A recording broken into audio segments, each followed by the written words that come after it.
क्या आपने किसी इनविजिबल आदमी को देखा है? और क्या आपको पता है हमारे बुक का नाम फुटप्रिंट्स विदाउट फीट इसी चैप्टर से इंस्पायर्ड है? तो हाँ, हम बात कर रहे हैं फुटप्रिंट्स विदाउट फीट चैप्टर 5। तो चलिए ये चैप्टर शुरू करते हैं। और शुरू करने से पहले आप मेरे चैनल को लाइक कीजिए, सब्सक्राइब कीजिए और बेल का आइकन दबाना तो ना ही भूलिएगा, और हाँ, स्पेशली शेयर करना। तो चलिए चैप्टर शुरू करते हैं। ये स्टोरी एक साइंटिस्ट के बारे में है जिसने गायब होने का, अदृश्य होने का एक जोड़ा निकाला, यानी कि दवाई निकाला, और उसने उस दवाई का यूज़ अच्छे कामों के लिए किया या खराब कामों के लिए, ये तो स्टोरी में पता चलेगा। तो स्टोरी शुरू करते हैं। दो लड़के नंगे पांव कीचड़ वाले ताजे पैरों के निशान को देखते हैं और वे दोनों हैरान हो जाते हैं कि कोई आदमी लंदन के शहरों के बीचों बीच एक घर की सीढ़ियों के पास क्या कर रहा है और वो आदमी कौन है। और जैसे ही उन बच्चों ने ध्यान से उस जगह उस दृश्य को देखा तो उन्हें कुछ अदृश्य देखने के लिए मिला, मतलब कुछ अनसर्टेन। वो जो कीचड़ के पांव थे वो ऑटोमेटिक चलते हुए आगे जा रहे थे, और जैसे जैसे वो वहाँ का कीचड़ ख़त्म होते गया वहाँ का फुटप्रिंट्स भी ख़त्म होने लगा। उन दोनों लड़कों ने काफ़ी दूर तक उस निशान का पीछा किया जो चलते हुए जा रहा था, पर धीरे धीरे कीचड़ ख़त्म होने के कारण वो निशान को ज़्यादा आगे तक नहीं देख पाए। एक्चुअली में वो दोनों लड़के थे वो एक साइंटिस्ट का पीछा कर रहे थे जिसने ह्यूमन बॉडी को ट्रांसपेरेंट करने का एक जोड़ा, एक दवाई निकाला है, और उस साइंटिस्ट का नाम था ग्रिफिन। और उस साइंटिस्ट ने अपने एक्सपेरिमेंट में ये फाइंड किया था कि कोई भी आदमी कैसे इनविजिबल हो सकता है, और फाइनली उसने एक रेयर ड्रग्स को सॉलो किया, खाया, और उसने उसके बॉडी में रिएक्ट हुआ और धीरे धीरे उसका बॉडी ट्रांसपेरेंट हो गया, बिल्कुल एक ग्लास के जैसा। पर ट्रांसपेरेंट तो हुआ पर उसका बॉडी अभी भी वहाँ था, मतलब उसका बॉडी सॉलिड वहाँ पे अभी भी था, वो एयर में कन्वर्ट नहीं हुआ था। मतलब अगर कोई उसे छुए तो हाँ, उसे छुआ जा सकता था पर उसे कोई देख नहीं सकता था। ग्रिफिन थे तो बहुत ही ब्रिलियंट साइंटिस्ट, पर इनके मकान मालिक इन्हें बिल्कुल नहीं मानते थे क्योंकि ये ज़्यादातर लॉ को तोड़ा करते थे।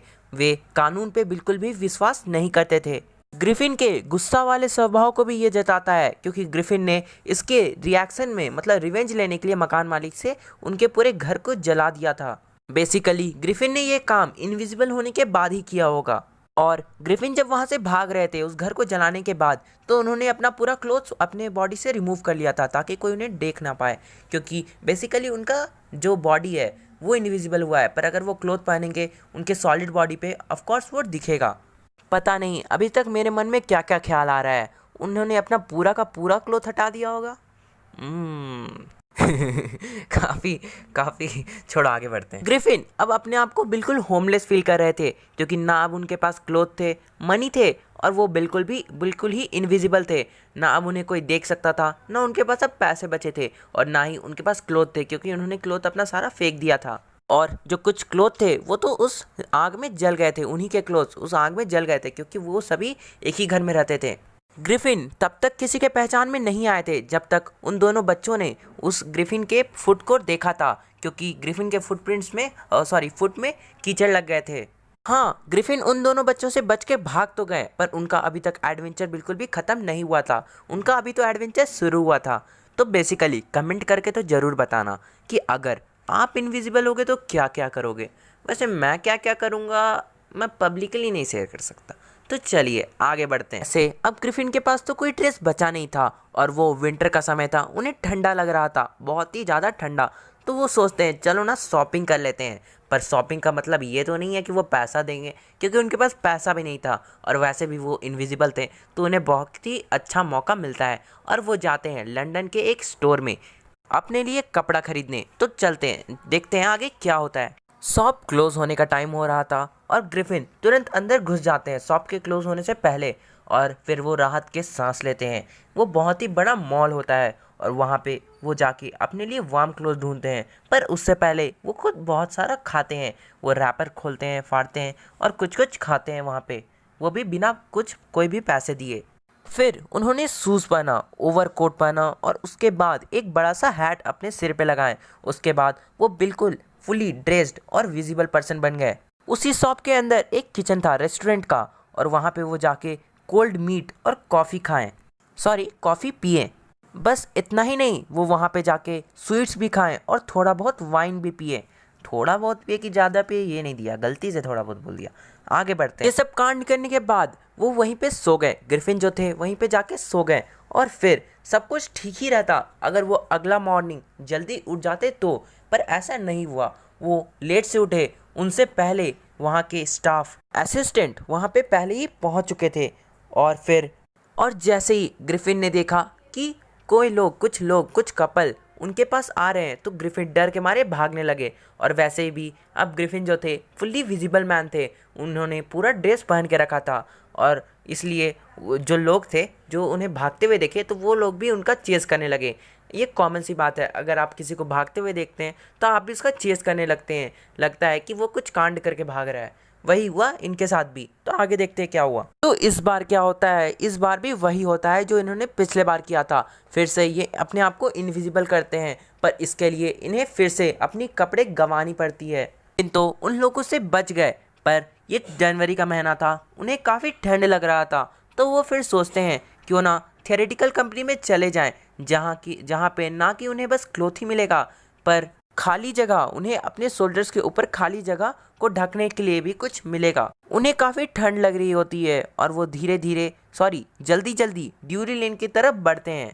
ड्यूरी लेन एक थियोरेटिकल वर्ल्ड है जहाँ पे काफ़ी सारे थिएटर हैं। उन्हें जल्दी ही एक सूटेबल शॉप मिल जाता है उनके लिए और वो इनविजिबल होके ही अपस्टेयर उस शॉप के ऊपर जाते हैं जहाँ पे उन्हें बैंडेज मिलता है और वो उस बैंडेज को अपने फोरहेड के चारों तरफ बांधते हैं। डार्क ग्लासेस पहनते हैं, फॉल्स नोज लगाते हैं, बिग बुशी साइड विसिकर्स लगाते हैं और बहुत ही बड़ा हैट पहनते हैं। बेसिकली बिग बुशी साइड विसिकर्स का मतलब होता है लंबी लंबी मूछें। पर फिर उन्हें डर लगता है कि कोई फिर उन्हें चेज ना करने लगे और वैसे भी शॉपकीपर उसका पैसा तो मांगेगा ही। तो फिर वो कुछ प्लान बनाते हैं और वो प्लान उनका ये होता है कि शॉपकीपर को मार के भागने वाला प्लान होता है। तो वही करते हैं, वो जल्दी से शॉपकीपर के ऊपर अटैक कर देते हैं, उसे मार देते हैं और बस वहाँ से ड्रेस ही लेके नहीं जाते हैं बल्कि शॉपकीपर के पास पड़ा हुआ सारा पैसा चुरा लेते हैं और वहाँ से भाग जाते हैं। अब वहाँ से भागना चाहते थे, मतलब उस क्राउडेड सिटी लंदन से कहीं दूर जाना चाहते थे। तो वो ट्रेन लेके विलेज आइपिंग में पहुँच जाते हैं जहाँ पे उन्होंने 2 रूम बुक कराया होता है। वहाँ के उस जगह का नाम होता है, जो रूम जहाँ पे बुक कराया होता है उस होटल का नाम होता है लोकल इन। पर लोग उन्हें देख के काफ़ी डर जाते हैं क्योंकि वो कुछ नॉर्मल तो दिख नहीं रहे होते हैं, बहुत ही अजीब वेशभूषा में रहते हैं। पर मिस्टर हॉल उनसे फ्रैंकली बात करने की कोशिश करती है, बस ग्रिफिन डायरेक्टली कह देते हैं कि वो यहाँ पे कुछ इंपॉर्टेंट काम से आए हैं। वो कहते हैं कि वो कुछ समय अकेला बिताना चाहते हैं और हाँ, उनका जो फेस है वो एक छोटा सा एक्सीडेंट के कारण ख़राब हो गया है।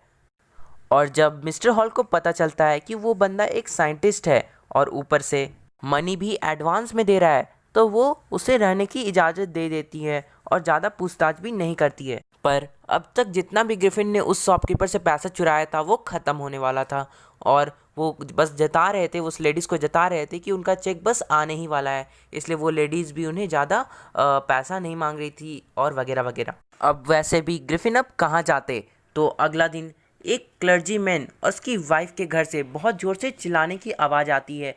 वो जो क्लर्जीमैन होता है वो इसलिए चुरा रहा होता है क्योंकि उसे पता चलता है कि उसके रूम से कोई बहुत सारे पैसे चोरी कर रहा है।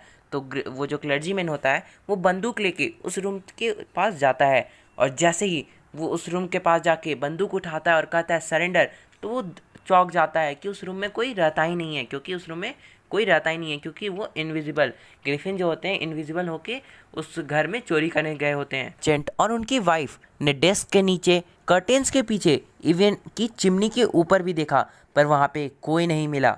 हाँ, वहाँ पे कुछ भी मिसिंग नहीं था सिवाय पैसों के।